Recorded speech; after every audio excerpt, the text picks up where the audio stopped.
Deus te abençoe. Glória a Deus. Amém. Queridos, que bênção que é. Eu tenho sido privilegiado pelo fato de ser acompanhado pelo pastor Gilson, e como tem sido delicioso. Cada quinta-feira, 2 horas da tarde, a gente se encontra e é uma delícia. Se o pastor Jefferson não se cuidar, eu acabo entrando no tempo dele. Mas a gente sabe que tem tempo para todo mundo, né? Tem sido uma bênção tremenda. Se você ainda não começou, eu aconselho você não perder tempo. Mas olha, a gente estava cantando nome mais lindo, nome bendito, nome puro. Feche seus olhos um pouquinho, vamos orar. Paizinho querido, como é gostoso a tua presença aqui. Que delícia saber que o Senhor é santo, e a tua santidade nos alcança, porque o teu desejo é que a gente seja parecido com o Senhor. A tua vontade, a tua ansiedade é que a gente possa correr para os teus braços toda hora, cada instante, porque o Senhor tem prazer em derramar do teu amor, da tua graça e da tua bondade, da tua essência, do teu caráter sobre nós. Nesta noite aqui, o Senhor que já é presente no nosso meio, que o Senhor possa ser derramado em cada coração nessa noite. Que cada vida, se porventura está triste, ansiosa, perturbada, desesperançosa, que seja a noite em que a graça abundante do Senhor faça toda a diferença na nossa vida. Pai, que a tua palavra se revele como nunca no nosso coração, de maneira profunda, de maneira, ó Deus, que ela nos dê discernimento preciso e completo da tua vontade na nossa vida, não somente para 2015, mas para todos os dias da nossa vida. Como diz a tua palavra, boa, agradável e perfeita é a tua vontade para conosco. Deus, nosso coração está aberto, a nossa mente está aberta, a nossa alma está pronta para que o Senhor reine por completo em todo o tempo, em cada área da nossa vida, e nos submetemos, nos rendemos a Ti, para que a Tua vontade seja plena, para o louvor do Rei dos Reis, o Senhor Jesus. Amém, amém. Glória a Deus. Você pode abrir a sua Bíblia em Deuteronômio capítulo 20, versos de 1 a 4. E eu quero compartilhar com vocês um tema. Se Deus é por nós, quem pode completar? Isso. Esse é o que diz o texto bíblico. Se Deus é por nós, quem será contra nós? Mas eu quero compartilhar o seguinte: se Deus é por nós, por que nós perdemos as batalhas da vida? Então, eu vou pedir para vocês lerem o texto que vai aparecer aqui. Vamos ler juntos então? Vocês vão ler. Vamos lá? Moisés.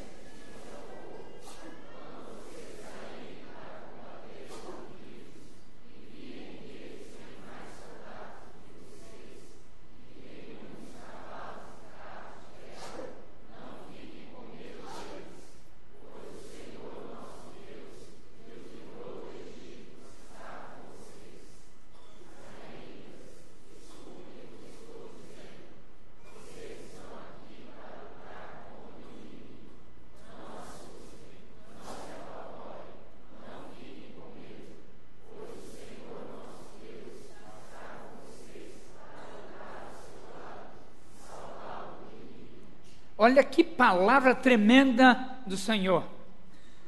E nós vamos extrair 4 princípios aqui, preciosos, para cada um de nós. Então, se você está aí no seu tablet, no iPhone, no papel, caneta, anota. Porque se talvez um desses 4 princípios pode te ajudar, talvez os 4 podem te abençoar, mas anota para você começar 2015 diferente. Queridos, quando a gente ouve o texto, e os irmãos completaram, se Deus é por nós, quem será contra nós? É Paulo que usa esse texto em Romanos 8, 31. E ele começa dizendo: se Deus é por nós, então, por que nós perdemos as batalhas da vida? Se Deus é por nós, por que nós sofremos? Por que não conseguimos aquilo que nós almejamos e planejamos? Se Deus é o Deus Todo-Poderoso, por que Deus permite que a gente sofra em nossas fraquezas? É interessante que essas perguntas elas podem se transformar em perguntas positivas, afirmativas, quando a gente entende, quando a gente percebe, compreende bem a natureza das batalhas espirituais. Os princípios que regem as batalhas da vida são os mesmos que nós vamos encontrar, queridos e amados, nas batalhas reais do povo de Israel, quando eles enfrentaram os povos inimigos durante o êxodo e a conquista em direção à terra prometida. Deus, através de Moisés, deu leis, princípios importantes para que o povo pudesse ser dirigido, governado, orientado por essas leis e princípios, todas as vezes que eles fossem à guerra contra grandes cidades inimigas. E é interessante que todas as vezes que eles obedeciam esses princípios, a vitória era certa, a alegria abundante. Mas todas as vezes que o povo de Israel ignorava, desobedecia, havia tristeza, feridas, derrotas e vergonhas. Como é que você enfrentou as batalhas da vida em 2014? Perdeu? Ganhou? Talvez você tenha dito, olha, pastor, eu ganhei algumas e perdi outras. Fiquei 50%. Talvez você diga, olha, eu ganhei mais e perdi algumas. Porém, as que eu perdi foram cruciais. Eu não podia ter perdido. E queridos, o que nós vamos ver hoje, 4 princípios que vão marcar muito a nossa vida. Eu tenho parado vários dias meditando sobre esses 4 valores para a minha vida, para entender que eu preciso usá-los todos os dias da minha vida. Não dá para usar um dia sim, outro não. Eu preciso usar todos os dias. Sabe por quê? Quando nós perdemos as batalhas da vida, primeiro princípio é esse: perdemos quando agigantamos o inimigo. A foto é interessante. Você pode imaginar aquele gurizinho, ele até está rindo, falou, é uma brincadeira. Será que eu vou poder ganhar desse monstro, desse gigante? Queridos, nós temos o dom de aumentar os problemas e de agigantar os inimigos. Você já percebeu isso? Às vezes a coisinha é pequena, mas a gente faz uma tempestade em copo d'água. Quando a gente não olha na perspectiva correta, tudo fica exagerado e dramático. Você já percebeu? É impressionante. Agora, é incrível também que ao mesmo tempo que os problemas vão crescendo, o inimigo vai se agigantando, ao mesmo tempo, a nossa autoimagem vai diminuindo. E a gente vai ficando pequenininho, insignificante, quase que invisível diante dos inimigos. Talvez foi por essa razão que Moisés, quando a gente olha para o texto, logo ele citou cavalos e carros de guerra. E cavalos e carros de guerra têm um forte e poderoso efeito psicológico no Oriente, na vida dos nômades. E por falar em nômades, aqui é muito apropriado para nós. Nômades é aquele que está sempre em movimento. Ele vê o que está acontecendo nessa igreja, ele vê o que está acontecendo naquela igreja, ele sempre está procurando algo, ele nunca acha, mas ele sempre está procurando. Ele nunca finca raízes, por isso que ele está em movimento. Ele sabe que no dia que ele fincar raízes, as tempestades da vida não vão derrubá-lo, mas ele insiste em ser um nômade, ele está sempre em movimento. Visita uma célula, outra célula, uma célula, outra célula, uma igreja, outra igreja, e assim vai. Mas interessante, quando Moisés está falando de cavalos e carros de guerra, por que ele está se referindo? Queridos, porque numa batalha, numa guerra, quando os cavalos, quando as carruagens começam a se movimentar e levanta aquela poeira, porque não tinha asfalto naquela época, e aquele grito ensurdecedor vai pairando, põe qualquer inimigo para tremer nas pernas. E o povo de Israel era um povo que não estava acostumado à guerra. Como nós, eu e você, não estamos acostumados a pegar uma arma. Talvez quem saiu recentemente do exército, das forças armadas, ainda assim. Mas nós, se estourasse uma guerra aqui no Brasil, nós íamos ter Na verdade, a informação que eu tenho é que se estourasse uma guerra no Brasil, nós temos munição para 3 horas. 3 horas. Então imagina, o povo de Israel não estava acostumado a isso. Ele estava acostumado com o quê? Com animais para carregar fardo, alimento, puxar carroça. Eles não estavam acostumados. As guerras dos nômades eram em pequenas montanhas, pequenas batalhas. Campos abertos eram assustadores. A palavra de comando, a palavra divina de Deus aqui é: não tenha medo. Você vai enfrentar uma figura dessa, não vai ter medo? Imagina, as irmãs aí, imagina se passa uma barata aqui. Olha que bênção ia ser. É gente pulando na cadeira. Nem Superman chegava e ia primeiro lá na porta do que a pessoa que tem medo, ou pavor de rato, barata. Né? Está amarrada a barata. A palavra de Deus aqui era, olha, eu lembro uma vez, eu estava voando, não lembro se era São Paulo ou Rio, e tinha um senhor, um advogado, ele suava, irmãos, e não dava para perceber a diferença entre o braço dele e a cadeira da aeronave, era uma coisa só, ele se apegava ali. Eu perguntei: o senhor está bem? E ele dizia: eu tenho um pavor de voar. Mas ele tinha que voar, era parte do trabalho dele. Tem gente que tem pavor, tem gente que tem medo, tem gente que tira a carteira de motorista, mas não consegue andar na cidade. Ter medo, queridos, era humano, mas a palavra de Deus aqui era para não ter medo, e era um medo paralisante. Ele leva a gente para o esconderijo, a gente quer ir para a caverna, ele paralisa a gente. E Deus está dizendo: não tenha medo. Mês de dezembro é o período que eu vou nas missões, nas congregações, para avaliar como é que foi o desempenho, e a gente tem muito para louvar a Deus.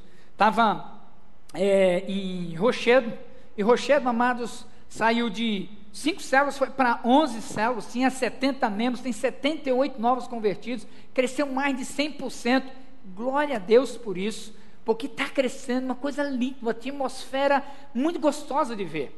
Estava em Bodoqueno, uma outra missão nossa, também saiu de 4 células, foi para 8 células, cresceu 100%, e ele já tem uma missão em Sumatra, e as duas levantaram em 2014, ainda não fecharam tudo, R$21 mil para missões. E eu estava lá um final de semana, fui pregar sábado à noite em Sumatra, estava lá gostoso, fizeram um almoço delicioso, colocaram uma rede para mim, né? Fazia tempo que o nordestino, Cabo da Peste, parente de Lampião, não estava numa rede. E aí eu fui para aquela rede gostosa, né, Jair? E aí foi gostoso. Aí acordei, ficamos batendo um papo, tomou café. Aí estava o pastor Cornélio, a irmã Marisa e eu na rede. A irmã Marisa falou assim: bem, acho que tem uma cobra ali. Aí eu olhei e falei: tem uma cobra ali. E lógico, eu corri para acudir a irmã Marisa, bem longe da cobra, lógico, né? E o pastor Cornélio, com a coragem que foi, ele pegou um cabo de enxada e foi lá. Eu não sei se a cobra ou ele estava com mais medo, porque quando ele bateu com tanta força que quebrou o cabo, mas ele conseguiu errar a cobra. Irmãos, a cobra, sem brincadeira, pulou dessa altura. Eu nunca vi isso. Se tivesse competição, ela ganhava. Era uma jaraguaçu, nunca vi isso, quase 2 metros, venenosa. E aí ela correu para onde a gente estava, né? Por isso que eu corri, né? E aí o pastor Cornélio pegou pedra ali, é rico em pedra, graças a Deus por isso. E aí ele matou a cobra e mostrou a pedra, né? É interessante. E ele foi lá, matou, teve coragem. Eu tinha que cuidar da esposa dele, né, para ele poder agir, lógico. Mas, irmãos, a palavra de Deus está dizendo assim que a gente não pode ter medo, que a gente precisa vencer o medo, que a gente precisa ter coragem para enfrentar os nossos inimigos. E 2015 é o ano para a gente vencer os medos da nossa vida. É um ano para a gente superar os limites que a gente está acostumado. Chega aqui, a gente trava. A gente começa a crescer, e chega naquele, quando é o momento de romper, a gente trava. Deus está dizendo que é o momento, 2015, para você começar a superar, vencer todos os medos, e dizer, em nome do Senhor Jesus, eu vou ter coragem e vou prosseguir, e vou vencer, no nome do Deus vivo e poderoso. Se você tem agigantado os seus problemas, ou até mesmo o inimigo parece ser maior do que de fato ele é, ou você fica assustado com o aparato de guerra que existe do inimigo, eu quero dizer para você que você precisa ficar extasiada com o tamanho do poder do Deus vivo que a gente serve. A gente não está servindo a um Deus pequeno, será que pode? Querido, Ele não só pode, Ele quer e vai fazer isso no nome do Senhor Jesus. Fique extasiado, perplexo, é com o poder que Ele tem para mudar todas as coisas. Lembro, estava num culto aqui das 5, o casal abençoado está indo na célula, mas ela estava tão desesperada que ela decidiu dar fim à sua vida. O marido chegou, ela estava roxa e a salvou, e ela foi afastada do trabalho, e foi dessa forma que veio à igreja, tomou a decisão e chegou na célula. A célula abraçou, a célula começou a amar, a cuidar. E queridos, foi interessante que em novembro, em menos de um ano, ela terminou o mestrado dela, defendeu, voltou a trabalhar, e ela disse assim, 2015 vai ser diferente. 2015 vai ser um ano em que eu vou me surpreender com o que Deus ainda vai fazer na minha vida.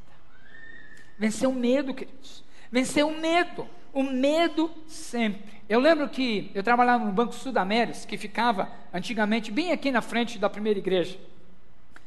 E já fazia 5 anos que eu estava trabalhando no Banco Sudamérica, e pensava em seguir carreira, estava indo super bem, e aí Deus, no dia 28 de abril, falou comigo, olha, eu estava fazendo um seminário, amanhã, dia 29, você vai pedir demissão. Eu falei, Deus, você tem certeza disso? Então, tudo bem, mas eu vou trabalhar onde? Ele não respondia. Eu falei assim, Deus, esse negócio não está certo. Mas ele falou, ele está falado. E eu falei assim, tá bom, né, Deus? Eu vou pedir demissão. E aí, orei, fui dormir. Dia seguinte, chego no banco, bem mais cedo, vou trabalhar. O gerente administrativo, o Rogério, falou assim, Djalma, vem cá. Falou, tem uma carta aqui para você. O que é? Não, pode ler. Aí li, era a promoção para ser auxiliar de gerente daquela agência local. Aí eu fui trabalhar, né? E o diabo veio comigo, né? Cara, você é louco, meu. Você vai, é desse jeito, né, meu irmão? Desse jeito. E ele fica na sua orelha o tempo todo. Você é louco, cara. Todo mundo quer essa promoção. Você vai jogar fora? Você vai trabalhar onde? Você vai viver de quê? Você é casado, cara. Você não está sozinho, não. E aí aquela luta o dia inteiro. Chegou o final do expediente. Não tinha computador, era máquina de datilografia mesmo. Foi lá, bati a carta. Chamei o gerente e falei assim, eu tenho uma carta para você. O que é isso? Falei, pode ler. E ele falou, cara, tu tá louco? Eu falei, tô, por Jesus. Porque essa é a minha demissão, estou de aviso prévio. E queridos, 1 mês no máximo, depois que eu saí da agência, 4 igrejas me convidaram para ser pastor. Não tinha perspectiva nenhuma, não tinha possibilidade nenhuma, eu estava no último ano do seminário. E ainda assim eu falei, Deus, então eu vou para tal igreja. Ele falou, você vai para esta. Eu falei, tem certeza? É para essa. Fui para lá. A gente precisa romper com medo. Sabe por quê, queridos? Se você ficar doente, quem que vai pagar as suas contas? Se você partir hoje, final do ano aqui, o Marcelo não está aqui não, né? Deve ter voltado para Corumbá. Não sei quantos viram aí na reportagem, o Marcelo Messa Casa Brito, ele estava sobrevoando e o avião dele caiu, ali em Terenos.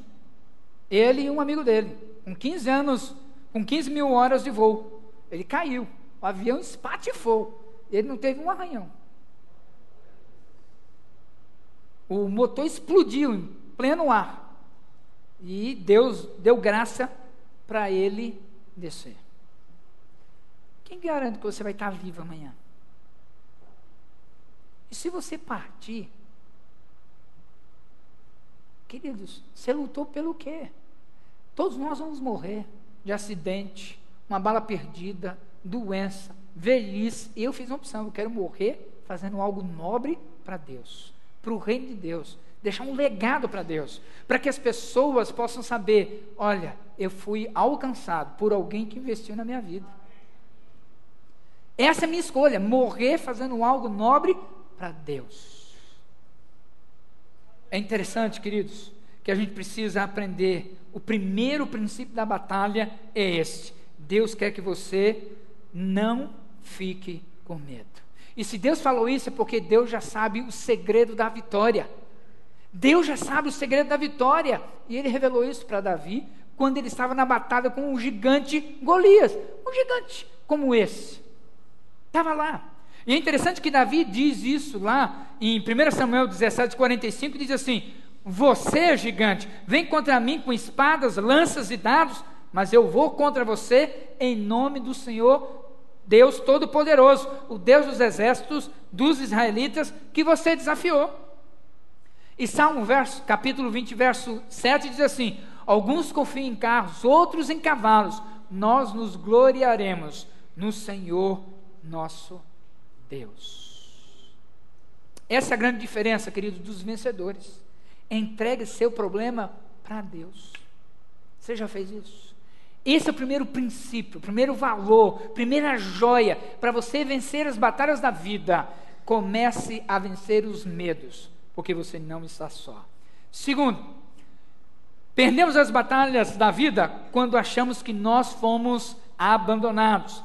Verso 1 de Deuteronômio 20, parte B, diz assim: pois o Senhor nosso Deus, que os tirou do Egito, está com vocês.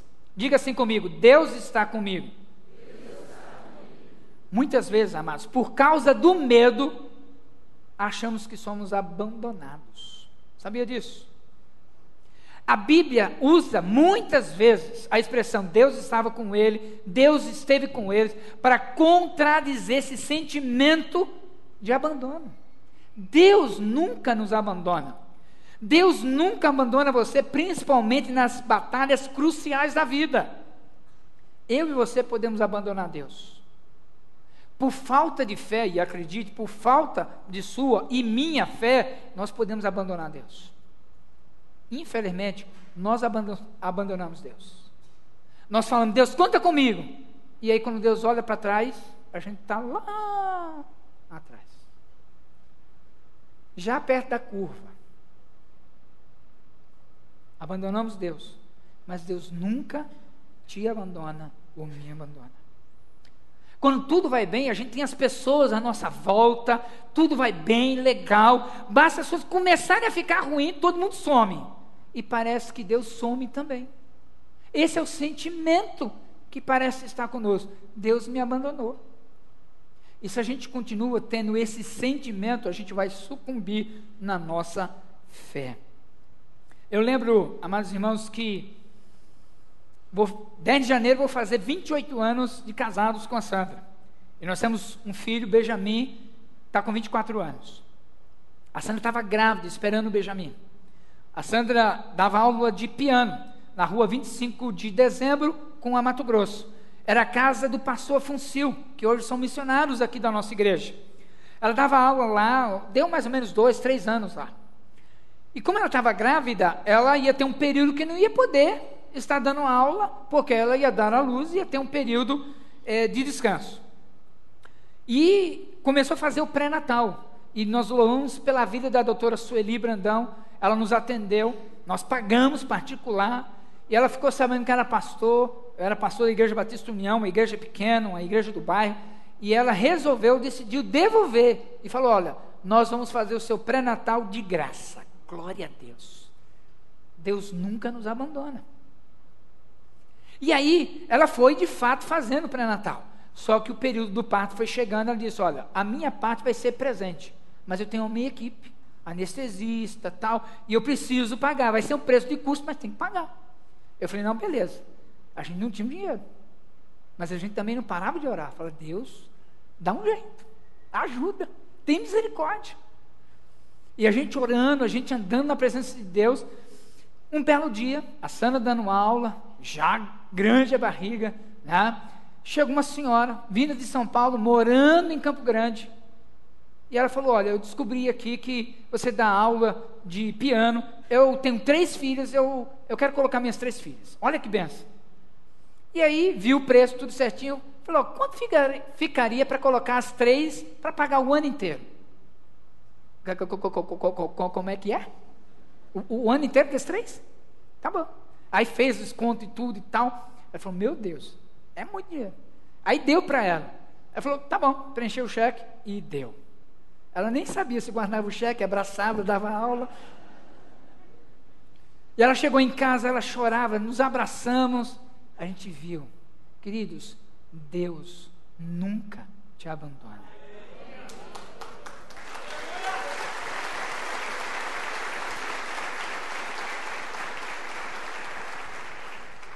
Queridos, às vezes a nossa confiança está nos carros, nos cavalos de guerra, no nosso conhecimento, mas Deus nunca, nunca nos abandona. Quando a gente começa a vencer o medo, dizendo: Deus, eu quero crescer em conhecer o Senhor, em ter intimidade com o Senhor, eu quero crescer, porque eu sei que o Senhor está pertinho, então eu quero andar mais ainda na Tua presença. Esse é o princípio número 2, princípio da presença, extremamente importante para vencer a batalha espiritual da nossa vida.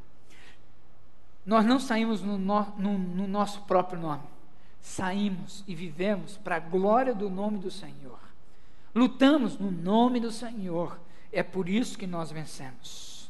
Queridos, o que é mais importante? A poderosa presença de Deus ou os nossos conhecimentos, habilidades, artifícios? A resposta é fácil: a vivência é difícil. Eu tenho certeza que todos aqui vão dizer: o mais importante é a presença poderosa de Deus. É verdade, a resposta está certíssima. Mas entre a resposta e o dia a dia, tem uma grande diferença. E eu quero encorajar você a desenvolver a presença de Deus na sua vida. Porque quando a gente se confia no nosso conhecimento, na nossa experiência, na nossa bagagem, a gente está usando essa habilidade para abandonar o caminho proposto pelo Senhor. E aí é esquecer o que Deus tem planejado para a nossa vida. E quando a gente sai, desculpa a redundância, sai fora do projeto de Deus, a gente vai colher nada de frutos bons e agradáveis. Perdemos as batalhas da vida quando achamos que somos abandonados por Deus, mas Deus nunca nos abandona. Terceiro, perdemos as batalhas da vida quando lutamos contra os inimigos errados. Versículo 3 diz assim: israelitas, escute, Moisés está dizendo: vocês estão aqui para lutar contra o inimigo. Não assustem, não se apavorem, não fiquem com medo. Queridos, essa é a nossa especialidade: dar tiros para tudo que é lado. A gente vê inimigo, sai metralhando bala para tudo que é lado. Precisamos focar e definir quem é o nosso inimigo. Moisés estava aqui falando, queridos, antes sobre o foco do medo. Ele começa a falar sobre o susto, sobre o pavor. Eram coisas que o povo de Israel não estava acostumado. O povo de Israel não era um povo guerreiro, soldado da guerra, para a batalha. Pelo contrário, era um povo que estava acostumado com a agricultura, com a pecuária. A ferramenta de instrumento de trabalho era enxado, o rastelo, era o laço para amarrar o boi, o cavalo, os animais. Eles não eram soldados treinados para a guerra. É impressionante. Moisés sabia disso. Moisés estava passando para nós o que estava passando no coração e na mente daqueles homens ali. O foco principal era o inimigo. É interessante que Efésios 6:12 diz assim: pois não estamos lutando contra seres humanos, mas contra as forças espirituais do mal que vivem nas alturas, isto é, os governos, as autoridades e os poderes que dominam completamente este mundo de escuridão. Há um livro fantástico chamado A Isca de Satanás, de John Bevere, muito interessante. E esse livro ele conta logo na sua primeira devocional de 30 dias. E ele fala que o diabo ele quer armar uma armadilha, uma arapuca. E para armar uma armadilha, uma arapuca, você precisa de duas coisas. Você precisa necessariamente da armadilha que está escondida, ninguém vê.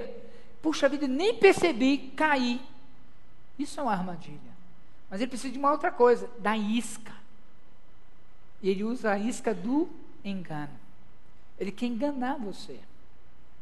Ele não quer trocar 6 por meia dúzia.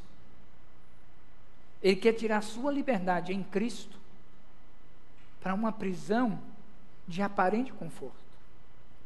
O propósito do diabo é fazer com que você caia de tal maneira que você se sinta tão envergonhado, incapacitado de servir a Deus. E aí ele vai te apresentar inapto, impuro para servir a Deus. Esse é o propósito do diabo. Ele vai armar uma arapuca todos os dias para que você caia. Por isso, meu amado, minha amada, você precisa da presença de Deus. Porque quando você vai andar, a arapuca está na sua frente e Deus vai dizer assim: Djalma, vira à direita. E você vai sair livre daquela arapuca. Mas se você não anda com Deus, mesmo que você sabe que na rua da sua casa tem um buraco, você vai cair todo dia. Porque falta o discernimento, a revelação de Deus para a sua vida.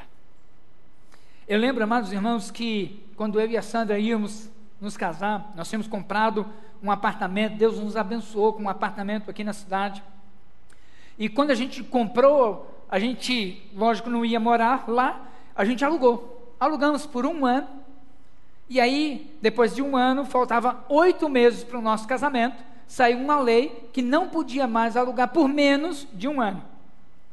Então a gente foi lá, um inquilino, e dizia: ó, não será mais possível alugar, porque a gente vai casar em janeiro, faltam 8 meses, então não dá mais para a gente alugar.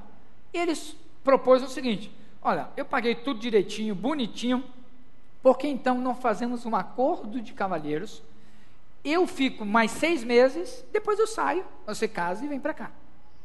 Como ele pagou tudo, eu falei: tá certo, então vamos fazer o acordo de cavalheiros. E a partir daquela data, ele não pagou nada. Não pagou a prestação, não pagou o condomínio, naquela época ainda tinha água, luz, nada. Ainda tinha um telefone também no nosso nome, a conta só aumentava. Eu lembro de uma vez ter ido lá e ele me atendeu de cueca. E aí o mais interessante era que, para a gente tirá-lo de lá, a gente precisava primeiramente pagar tudo o que estava atrasado, para ter documentação com o advogado, que teria que ser contratado para tirá-lo de lá. E assim fizemos. E aquela coisa estava enrolada, difícil, complicado, estava fazendo um seminário, e confesso, amados irmãos, que às vezes, quando a gente não tem discernimento do Senhor, a gente começa a ver inimigo onde não tem inimigo. Ou faz algumas pessoas de inimigo quando elas não têm nem nada a ver com as coisas. E eu fiquei pensando, falei: Deus só não está entendendo a coisa, eu vou casar. Não? Será que eu vou ter que adiar o casamento? Cancelo o casamento, como é que faz? Pensamos em tudo e nada desenrolava.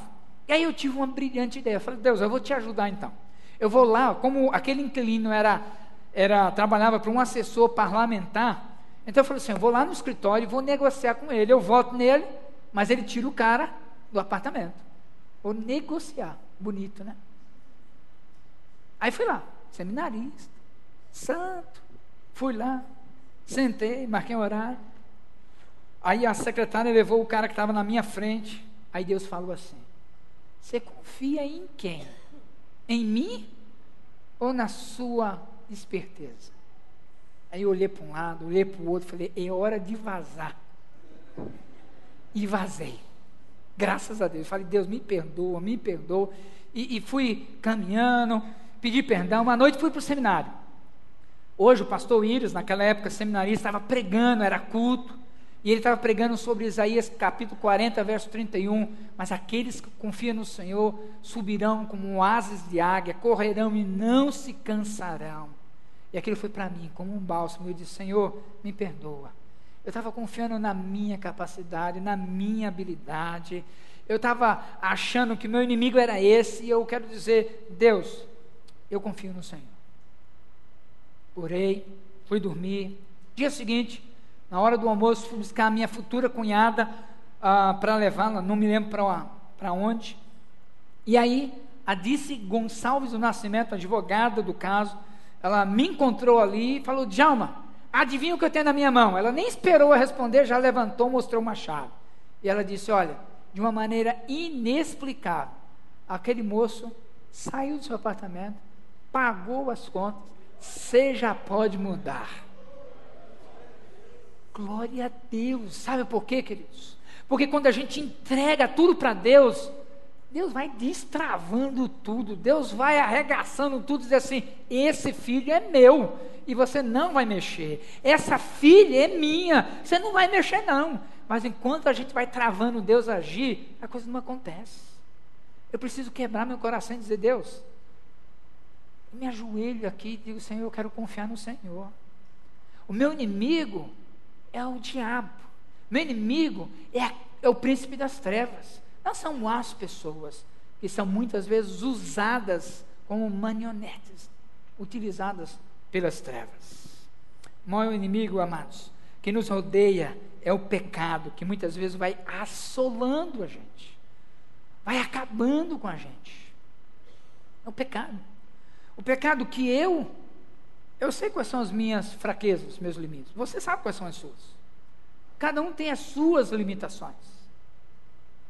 E se você já está dizendo assim para a sua esposa, para o seu companheiro, dizer: eu não tenho fraqueza, essa é a sua fraqueza.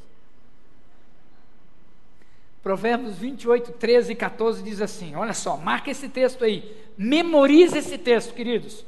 Provérbios 28, versículo 13 e 14 diz assim: aquele que encobre as suas transgressões jamais prosperará, mas aquele que confessa e deixa alcançará misericórdia. Como é feliz o homem constante no temor do Senhor, mas quem endurece o coração cairá em desgraça.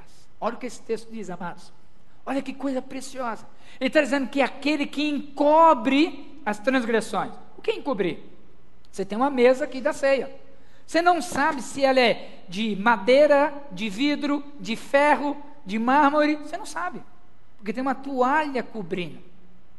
O texto está dizendo que aquele que encobre as suas transgressões, seus pecados, seus erros, tem uma promessa: jamais prosperará.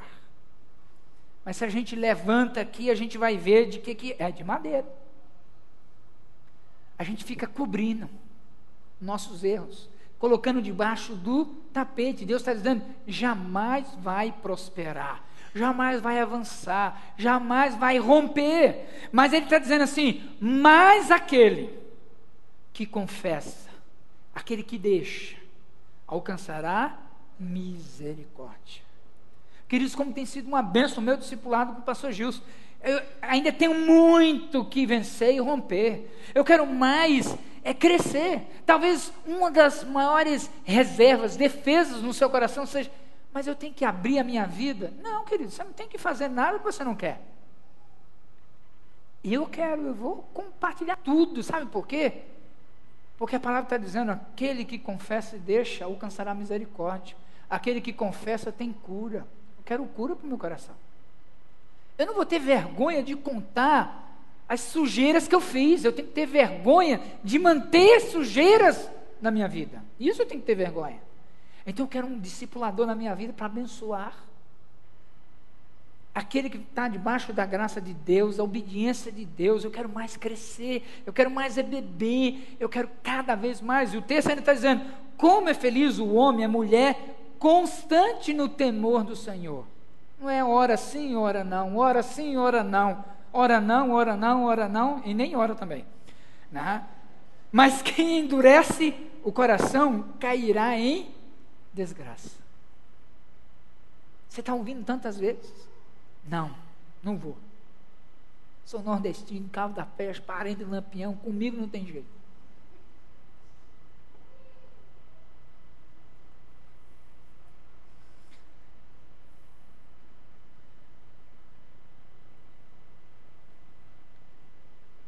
Quarto e último, perdemos as batalhas da vida quando não deixamos Deus lutar por nós. Olha o que o versículo 4 traz, 3 promessas. Pois o Senhor nosso Deus está com vocês, para lutar ao seu lado e salvá-lo do inimigo. 3 promessas nesse versículo. Deus está conosco, é a primeira promessa. Deus vai lutar com vocês, é a segunda promessa. E Deus quer salvá-lo do inimigo. Deus quer salvar. Deus só não vai salvar se você não deixar. O que isso quer dizer? Deus luta ao nosso lado quando nós permitimos. Acredite, tem gente que não permite Deus lutar aos lados. Quer ver uma coisa? Você já ouviu aquela frase, para-choque caminhão ou de carro, que fala assim, nós capota, mas não breca? Às vezes a gente é assim. A gente capota, mas não breca. Aí fala assim, Deus, eu vou na rota de colisão, mas nesta vez o Senhor não vai meter o dedo. E ainda ouço de vez em quando crente dizendo assim, eu sei que está errado, mas vai. Como é que foi a expressão que eu ouvi? Jesus era... não lembro. Não sei o que ia ferver. Mas sabe, Deus quer lutar do nosso lado. Foi essa promessa que Moisés estava fazendo para o povo, queridos. Não devia temer o inimigo, por maior que fosse o número de soldados que o exército inimigo tivesse. Por maior que fosse o treinamento do exército inimigo. Por maior que fosse o aparato mecânico ou humano do exército inimigo, era para confiar em Deus. Deus é que ia fazer o milagre. É como comparar, amados, a funda de Davi com a lança de Golias, que pesava aproximadamente 13 quilos. Aproximadamente. É como você comparar uma espingarda de chumbinho com uma escopeta. Não dá para comparar. Agora, quando Deus luta do nosso lado, os recursos que nós temos vai sendo cada vez mais potencializado em Cristo Jesus. É por isso que aquela funda, aquela pedra pequenininha, acertou a cabeça do gigante no seu ponto fraco e ele tombou em nome do Senhor Jesus. Sabe por quê, queridos? O Deus verdadeiro vence o mundo quando a gente crê.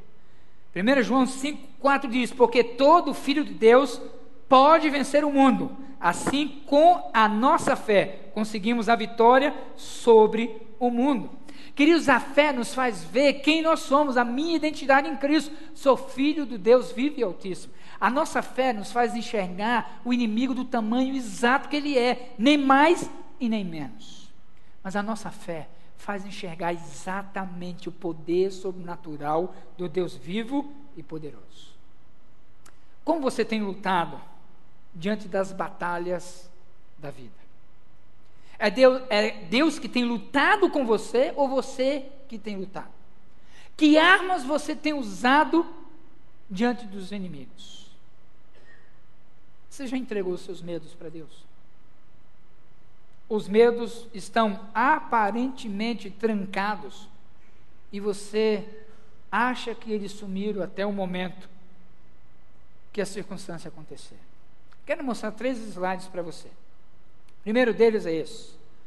A marca distinta de um filho de Deus não é a perfeição, e sim a fome por Cristo. Fome por Cristo.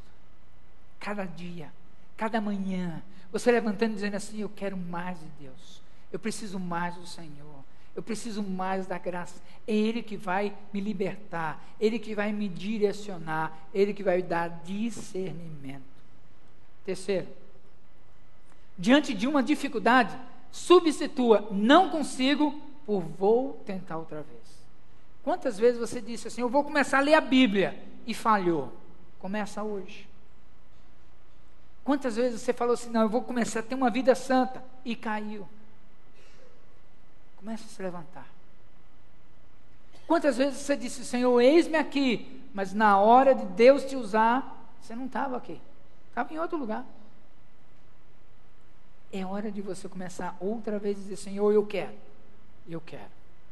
E por fim, essa última imagem, 2 homens, escavando, lutando, próximo da vitória, querem conquistar. O de cima, nada vai deter, minha vitória está próxima. Não importa o quanto que falta, não importa se vai demorar, se o clima favorece ou não, minha vitória está próxima, nada vai me deter, eu vou chegar lá. O outro, ele desistiu, faltando aqui, pouquinho, muito pouco. É nessa noite, Deus está dizendo assim, hoje que você vai romper esse pouco que falta. É hoje que Ele está dizendo assim, olha, não vamos perder as batalhas da vida, porque não vamos ver os inimigos como gigante, mas do tamanho que eles são. Não vamos nos sentir abandonados, porque vamos estar na presença do Deus vivo e poderoso. Nós vamos estar no foco certo, no inimigo, o inimigo das suas, minha alma. Aquele que quer matar, roubar e destruir nossos sonhos, alegrias e projetos. E eu não vou impedir de Deus lutar ao meu lado. Eu quero isso. Eu quero que Deus lute e Deus me dê a vitória. Deus a cada dia me impulsione para eu desfrutar de tudo que Ele tem para a minha vida. Você quer isso para você também? Feche os seus olhos, baixa um pouquinho a sua cabeça. Eu quero desafiar seu coração nesta noite, em nome de Jesus.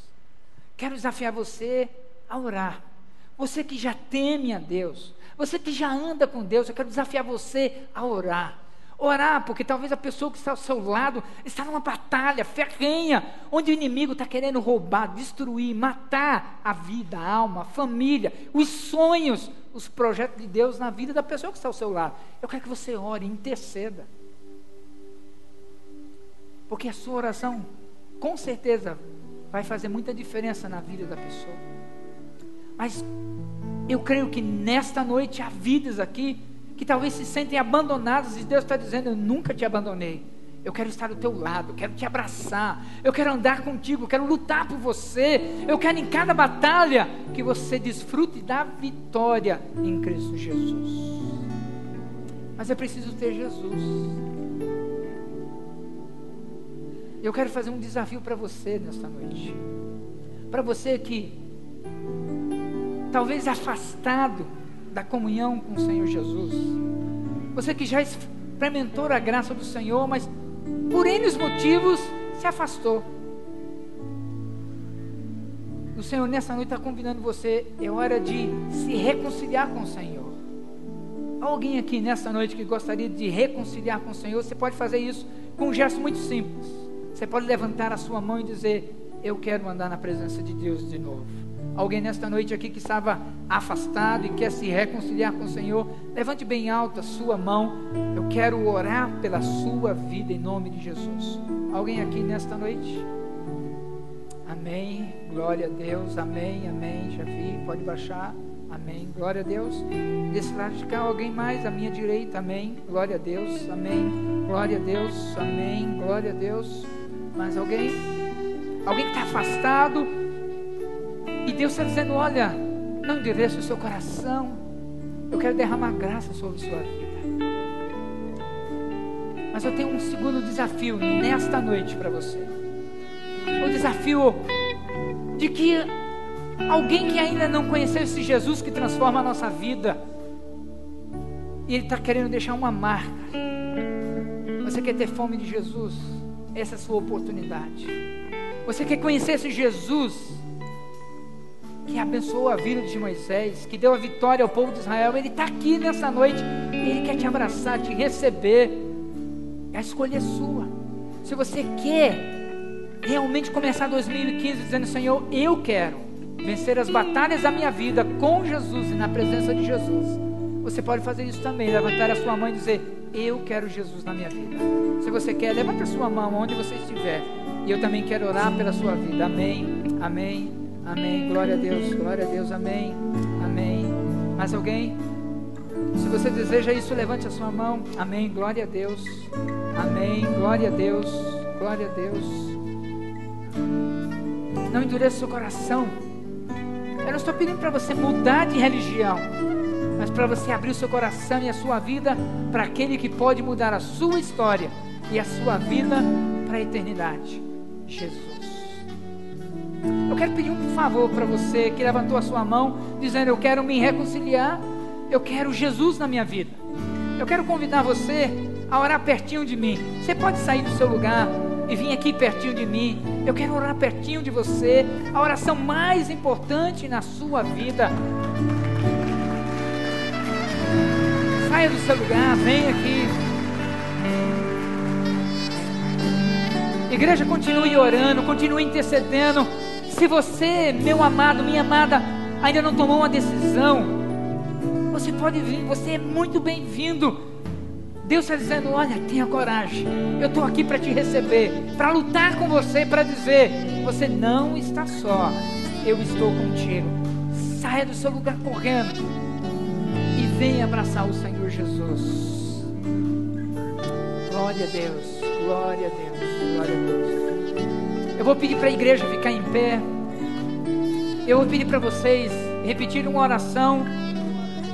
Logo após cada frase que eu vou falar, vocês vão repetir. Deixa sair da sua boca, para que o mundo inteiro, o mundo espiritual, possa ouvir o desejo do seu coração. Diga assim comigo: Senhor Jesus, muito obrigado pelo teu amor, doce amor. Obrigado, Senhor, porque nesta noite eu entendi que é possível ter vitória sobre todas as batalhas na minha vida. E eu reconheço: eu errei, eu pequei, mas eu não quero mais andar nessa estrada. Eu me entrego ao Senhor Jesus. Todo o meu coração, toda a minha vida pertence ao Senhor. Não quero mais ter medo, não quero me sentir abandonado, nem lutar contra inimigos errados. Eu quero deixar que o Senhor lute comigo para me dar a vitória, no nome do Senhor Jesus. Amém. Paizinho querido, nós te louvamos, nós glorificamos o teu santo nome por essas vidas preciosas que disseram: Senhor, eu estava longe do caminho, mas essa noite eu retorno à casa do Pai, abraçado com o Pai, para nunca mais sair. Eu quero viver na tua presença, andar contigo, para poder desfrutar das vitórias, do conforto, da intimidade, da alegria e de tudo que o Senhor tem na minha vida. Pai, obrigado por cada homem, cada mulher, cada moça, cada rapaz, por cada vida que disse: eu entrego a minha vida ao Senhor Jesus. Louvado é o Senhor que rompe cadeias, que rompe pactos, que rompe todo tipo de escuridão, para que as pessoas tenham liberdade. Como cantamos: eu sou livre em Cristo Jesus. Deus, nós abençoamos estas vidas, para que elas desfrutem da liberdade em Cristo Jesus. Como a tua palavra diz: conhecereis a verdade e a verdade vos libertará.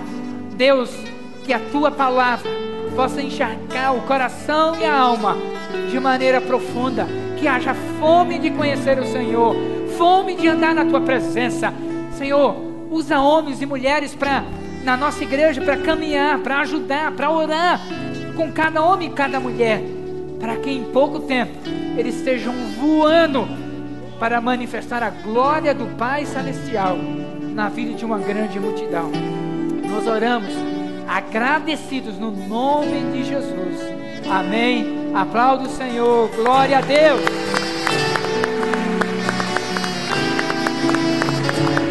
Amém. Antes de vocês voltarem para os seus lugares, eu quero convidar você a sentar só um pouquinho aqui. A gente quer pegar o seu nome para a gente orar por você, a gente poder acompanhar a sua vida. Só um pouquinho, se você puder, a gente agradece. Amém. Amém. Então você, meu querido, que fez essa decisão, assente-se por favor nessas primeiras cadeiras aqui. Você vai receber uma pequena revista que faz uma pergunta: e agora? E agora que eu voltei para a presença de Deus, o que eu devo fazer?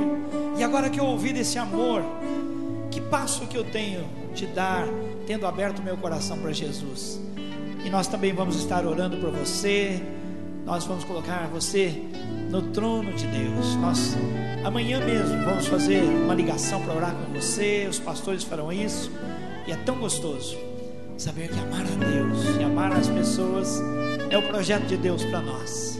Quem foi abençoado com essa palavra, levante sua mão e diga glória a Deus. Irmãos, que palavra! Diga que palavra! Diga lá comigo, que palavra! Diga! O coração de Deus para nós, né? Falei ao pastor Djalma, na saída do culto das 17 horas, uma jovem senhora me procurou e falou assim: diga para o pastor Djalma, essa palavra foi para mim. E essa é a atitude correta, não é, irmãos? A gente receber a palavra para nós, para aplicá-la na nossa vida. A aplicação da palavra na nossa vida, com certeza, vai produzir glórias para o nosso Deus, edificação, crescimento, fortalecimento à nossa vida. E no final, vai trazer vidas para Jesus. Pode ter certeza, vai trazer novas vidas para o Senhor Jesus. Nosso convidado, dá um sinal assim para mim, nossos convidados que estiveram aí hoje. Aí, tem uma convidada animada ali, que legal. Joia, olha, foi muito gostoso ter vocês aqui conosco. Sejam bem-vindos, aqui é a casa do nosso Pai. Aqui a gente fica bem à vontade. Eu vou orar e aí então nós vamos encerrar o culto dessa noite, agradecendo você também que nos vê pela internet. Feche seus olhos. Papai, muito obrigado por esta palavra tão poderosa, tão clara. Senhor, eu fico impressionado com a clareza e a simplicidade da Tua palavra, como ela alcança o nosso coração, além de falar a nossa mente, as nossas emoções, como ela fala dentro do nosso coração, de uma maneira que revela o Senhor, que nos mostra o seu amor, a sua graça, a sua misericórdia, o seu poder, o seu cuidado conosco, a sua paciência em caminhar conosco, mesmo quando nós falhamos. Oh Deus, muito obrigado, porque o Senhor usou tantas pessoas que vieram aqui à tua casa, um cumprimento amigo, um abraço, um sorriso. Oh Deus, a ministração do louvor, da adoração, o pessoal na produção, o pessoal ali fora nas boas-vindas, o pessoal lá em cima, no primeiro andar com pré-adolescentes, lá no segundo andar com as crianças, a equipe de administração. Pai, como é lindo ver o teu corpo, o corpo de Cristo funcionando, cada um dando um pouquinho de si, e o Senhor sendo honrado, sendo glorificado. Ah, Pai, como eu te agradeço. Acabei de fazer isso ali agora mesmo, dizendo: Senhor, muito obrigado. Muito obrigado, papai. Assume todo dia e toda hora a liderança da igreja. Nos leva para a santidade, para a vida limpa, para a vida pura, para a vida cheia do Espírito Santo, para a vida que vive a tua palavra. Papai, nós queremos ser sal e luz como o Senhor nos ordenou. Queremos marcar a nossa cidade. Nós entendemos, papai, que não somos a igreja, única igreja aqui, Senhor. Nós somos parte desse corpo do Senhor, estabelecido em Campo Grande. Em tantos lugares agora, vidas também estão sendo transformadas, e nós te glorificamos. Te glorificamos porque o Senhor vai além dos muros da Igreja Batista, porque o Senhor nos inclui, Senhor, num projeto de reino de Deus que é muito maior. Ah, Deus, leva-nos para os nossos lares, para uma semana de absoluta vitória. E eu já quero te pedir, Pai, que depois de amanhã, os líderes de célula, os membros de célula, oh Deus, os supervisores, os coordenadores venham com o coração aberto para receberem uma nova palavra. E pedimos, Senhor, abre os céus, abre as janelas dos céus e derrama sobre nós uma palavra fresca, como o Senhor fazia com o maná, que era para o dia, um novo dia, uma nova experiência. Oramos, Papai, pelo ano de 2015, oramos pelas autoridades constituídas em todos os poderes, Pai, nos 3 níveis, Senhor, federal, estadual, municipal. Oramos, Senhor, por aqueles organismos que cooperam com o governo. Senhor, pedimos que eles sejam abençoados, pedimos que haja temor do Senhor. E, Senhor, se o cenário, à luz da análise econômico-financeira, política, é difícil, nós nos lembramos do Senhor e da palavra que nós recebemos. Maior é o que está em nós do que aquele que está no mundo. O Senhor é o meu pastor e nada me faltará. Profetizamos isso sobre o teu povo. Que a graça do nosso Senhor e Salvador Jesus Cristo, que o amor maravilhoso e perdoador do Pai, que a comunhão, a consolação e o poder do Espírito Santo seja sobre todo o povo de Deus, em todo lugar, desde agora e para sempre. Amém e amém. Aplauda o Senhor. Vai na graça, na misericórdia, na paz. Uma semana de vitória, todos os dias, todas as horas. Deus ama você. Tem um projeto maravilhoso para você.